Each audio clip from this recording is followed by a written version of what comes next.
ये लोग वहां पे आते हैं और हमारे आंदोलनों को ध्वस्त करने की कोशिश करते हैं, सरकारों के तलवे चाटते रहते हैं और जनता की खिलाफत करते हैं। इसी वजह से दीपक चौरसिया के साथ ये सलूक हुआ। आते समय रिपोर्टिंग करने पहुंच गई, लेकिन वहीं पे कुछ दूरी पे किसान धरना आंदोलन प्रदर्शन कर रहे थे, उनकी रिपोर्टिंग आज तक नहीं कर रही थी। इस बात से नाराज लोगों ने रिपोर्टर को घेर लिया। स्वागत है दोस्तों न्यू इंडिया न्यूज नागरिक विकल्प में। आज हम बात करने वाले हैं मीडिया और मीडिया के साथ होने वाली बदसलूकी के बारे में। जी हाँ, ग्राउंड रिपोर्ट पे जो भी ग्राउंड रिपोर्टिंग करने जाता है उसके साथ आज अक्सर देखा जा रहा है कि जनता उनके साथ अच्छा बर्ताव नहीं कर रही है।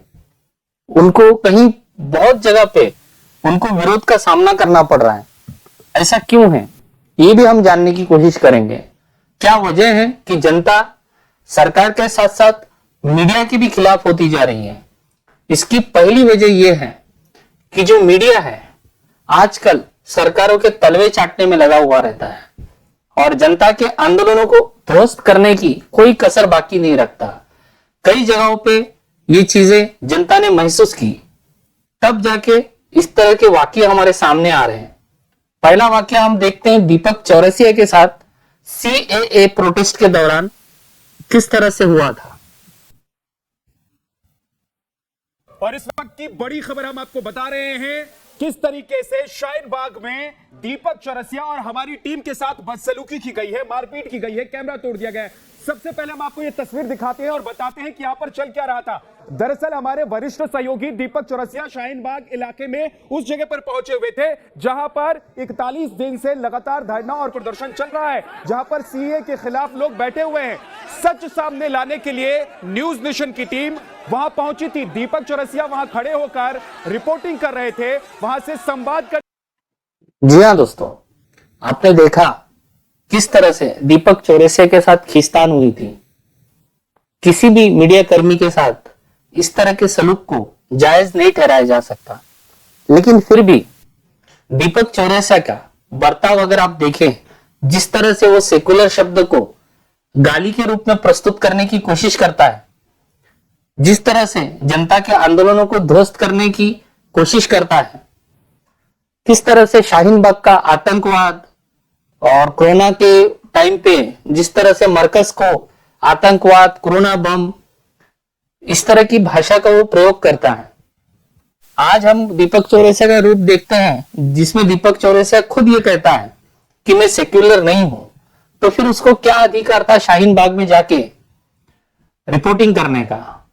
यही बात जनता को खलती है कि ये लोग वहां पे आते हैं और हमारे आंदोलनों को ध्वस्त करने की कोशिश करते हैं, सरकारों के तलवे चाटते रहते हैं और जनता की खिलाफत करते हैं। इसी वजह से दीपक चौरसिया के साथ ये सलूक हुआ। अब हम दूसरी बात पे आते हैं, पंजाब की। पंजाब में एक रिपोर्टर पराली जलाते समय रिपोर्टिंग करने पहुंच गई, लेकिन वहीं पे कुछ दूरी पे किसान धरना आंदोलन प्रदर्शन कर रहे थे, उनकी रिपोर्टिंग आज तक नहीं कर रही थी। इस बात से नाराज लोगों ने रिपोर्टर को घेर लिया और किस तरह से उसके साथ सलूक किया, आइए देखते हैं। बना रहे हाँ जी भाई जी, ਇਹ ਪਿੰਡ ਦਾਉਣ ਕਲਾਂ ਇਹ ਅੱਜ ਤੱਕ ਚੈਨਲ ਜਿਹੜਾ ਬਕਾਊ ਚੈਨਲ ਆ ਮੋਦੀ ਦਾ ਖਰੀਦਿਆ ਹੋਇਆ ਚੈਨਲ ਹੈ। ਇਹਨਾਂ ਨੇ ਇੱਕ ਵੀ ਖਬਰ ਅੱਜ ਤੱਕ ਜ਼ਿਮੀਦਾਰਾਂ ਦੀ ਨਹੀਂ ਦਿਖਾਈ ਵੀ ਰੇਲਾਂ ਤੇ ਪਟੜੀਆਂ ਤੇ ਬੈਠੇ ਨੇ, ਸੜਕਾਂ ਤੇ ਬੈਠੇ ਨੇ, ਧਰਨੇ ਲੱਗੇ ਹੋਏ ਨੇ। ਇਹ ਇੱਕ ਜ਼ਿਮੀਦਾਰ ਨੇ ਅਸੀਂ ਅੱਗ ਲਾਈ, ਅਸੀਂ ਲਵਾਈ ਆ, ਅਸੀਂ ਆਪਣੇ ਕੋਲ ਲਵਾਈ ਜਾਂਦੇ ਆ। ਅਸੀਂ ਉਗਰਾਹਾਂ ਜਥੇਬੰਦੀ ਵੱਲੋਂ ਆਪਣੀ ਜ਼ਿੰਮੇਵਾਰੀ ਅਸੀਂ ਲਵਾਈ ਆ ਇਹ ਅੱਗ। ਜੋ ਪਰਚਾ ਕਰਨਾ ਸਾਡੇ ਤੇ ਹੋਵੇ, ਜਿੰਨਾ ਚਿਰ ਇੱਥੋਂ ਮਾਫੀ ਨਹੀਂ ਮੰਗਦੇ ਸਾਤੋਂ ਅਸੀਂ ਇਹਨਾਂ ਨੂੰ ਜਾਣ ਨਹੀਂ ਦਿੰਦੇ। ਅਸੀਂ ਬੰਨੇ ਹੋਏ ਨੇ ਇੱਥੇ ਬਿਠਾ ਲਏ। नहीं होता कैमरा ही परमिशन लेके आना बना रहे। जी हाँ दोस्तों, जैसा कि आपने देखा किस तरह से जनता आक्रोशित होकर इन पे टूट पड़ रही है। हालांकि ग्राउंड रिपोर्टर बड़ी मेहनत से ग्राउंड पे जाके रिपोर्टिंग करता है, लेकिन उनको इस तरह का जनता का विरोध सहना पड़ता है। उसका कारण क्या है? उसका कारण स्टूडियो में बैठा हुआ एंकर है जो सरकार के तलवे चाटने में मसरूफ है, मशगूल है उसके अंदर, उनको कुछ दिखाई नहीं देता और इसका खामियाजा भुगतना पड़ता है इस तरह के ग्राउंड रिपोर्टिंग करने वाले पत्रकारों को। हाल ही में जिस तरह से किसान आंदोलन को खालिस्तान बताने का कुछ न्यूज चैनलों ने कोशिश किया था, जो एक प्रयत्न था, उसको लेके किसान काफी नाराज हो गए थे और इसी बात को लेके उन्होंने एक न्यूज चैनल के पत्रकार को पकड़ लिया और पूछना शुरू कर दिया कि कहां है खालिस्तान, बताओ हमें, अभी और इसी वक्त बताओ। इस तरह की बातें जब सामने आती है तो कहीं ना कहीं बहुत सारे सवाल खड़े होते हैं। आइए देखते हैं किस तरह से किसानों ने उस पत्रकार को पकड़ लिया था और बता रहे थे कि बताइए कहां है खालिस्तान। देखते हैं।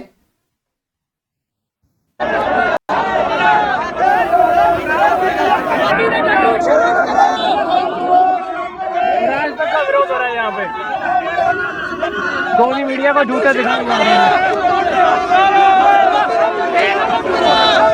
गोदी मीडिया को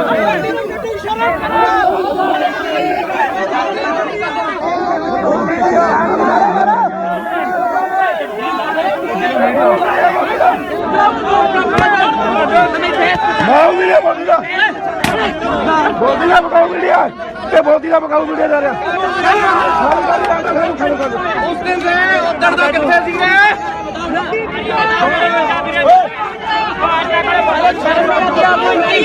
चाकरी करते हो तो आपके बच्चे मारेंगे ना तब पता चलेगा।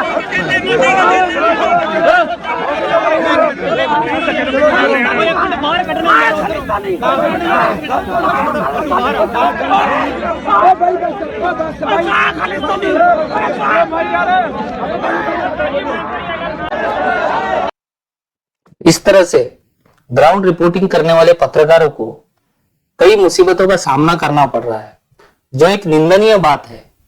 लेकिन उसकी वजह ना जनता है ना ये पत्रकार है, उसके जिम्मेदार है स्टूडियो में जो खेल करते हैं, जो स्टूडियो में बैठ के खेल करते हैं और एजेंडा चलाने का कोशिश करते हैं, जनता के विरोध में बात करने लगते हैं, तो कहीं ना कहीं उनके रिपोर्टरों को इस तरह के वाक्य का सामना करना पड़ता है और इस तरह की शर्मिंदगी झेलनी पड़ती है। लेकिन इसका असर मीडिया पे होता हुआ नजर नहीं आ रहा है।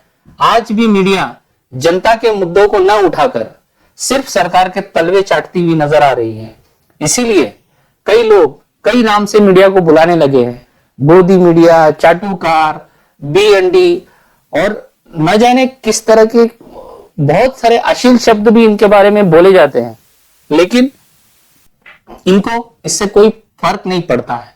लेकिन इन सारी घटनाओं को देख के अब ये मीडिया को जागना चाहिए और समझना चाहिए कि आपका काम है जनता के मुद्दे उठाना, जनता की आवाज उठाना, ना कि जनता की आवाज दबाने में सरकार की मदद करना।